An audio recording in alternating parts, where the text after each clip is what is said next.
Hello friends, welcome to லா சமையல். இன்றைக்கி ஒரு பேபி பொட்டேட்டோ ஃப்ரை தாங்க பார்க்க போகிறோம். அது எப்படி பண்ணலான்னு பார்க்கலாம். அதுக்கு முன்னாடி பேபி பொட்டேட்டோ க்ளீன் பண்ணிவிட்டு குக்கரில் விசில் போடணுங்க. ஒரு 2 விசில் வந்தால் போதும். ஏன்னா அது பேபி பொட்டேட்டோன்றதுனால ரொம்ப குழஞ்சிரும். ஸோ 2 விசில் வர அளவுக்கு வேக வச்சுக்கலாங்க.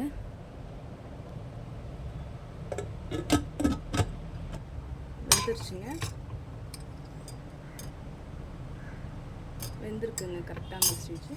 அடுத்தது தோல் உரிச்சிட்டு நம்ம ஸ்டார்ட் பண்ணலாங்க. இப்போ ஒரு கடாய் வச்சுருக்கேங்க. அதில் எண்ணெய் விடணும். எண்ணெய் பார்த்து விட்டுக்கோங்க. ஆனால் இந்த டிஷ்ஷு கொஞ்சம் எண்ணெய் தேவைப்படும். ஸோ எண்ணெய் விட்டாச்சு.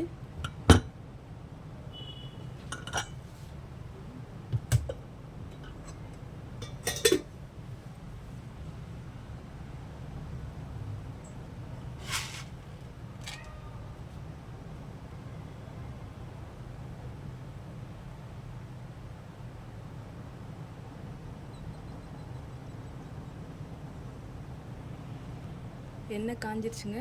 உளுத்தம்பருப்பு போடலாங்க. உளுந்து நல்லா செவந்துருச்சுங்க. பூண்டு தட்டி வச்சுருக்கேன், பூண்டு போடணும்.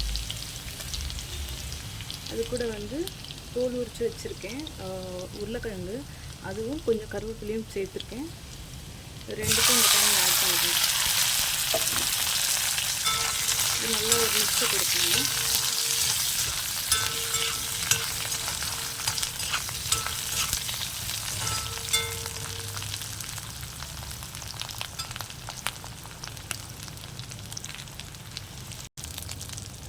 இப்போ இதில் பெருங்காயத்தூள் கொஞ்சம் போடணுங்க.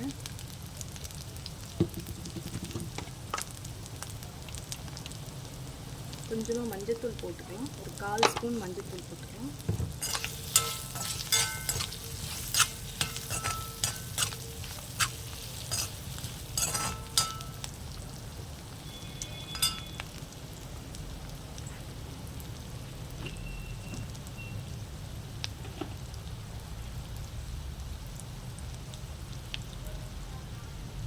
இதுக்கு தேவையான உப்பு போட்டுக்கலாங்க.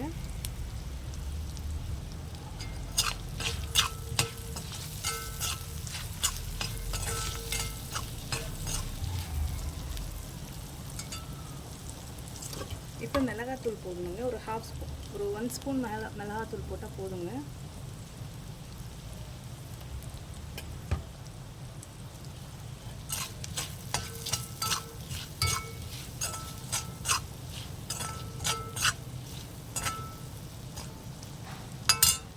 அவ்வளோதாங்க. இது அப்படியே சிம்மில் வச்சுட்டோன்னா நல்லா ரோஸ்ட் ஆகுங்க. பார்க்கலாம் கொஞ்சம் நேரங்கப்போ. இது நல்லா ரோஸ்ட் ஆகுதுங்க. நல்லா ரோஸ்ட் ஆகட்டும். நீங்கள் கிளறி கொடுத்துட்டு கொஞ்சம் சிம்மில் வச்சுட்டிங்கன்னா நல்லா ரோஸ்ட் ஆகுங்க.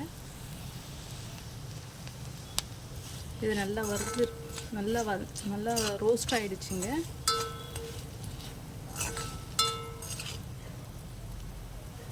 அவ்வளோதாங்க. இப்போ நம்ம இந்த டிஷ் ரெடி ஆகிடுச்சு. நம்ம ஆஃப் பண்ணிடலாம்.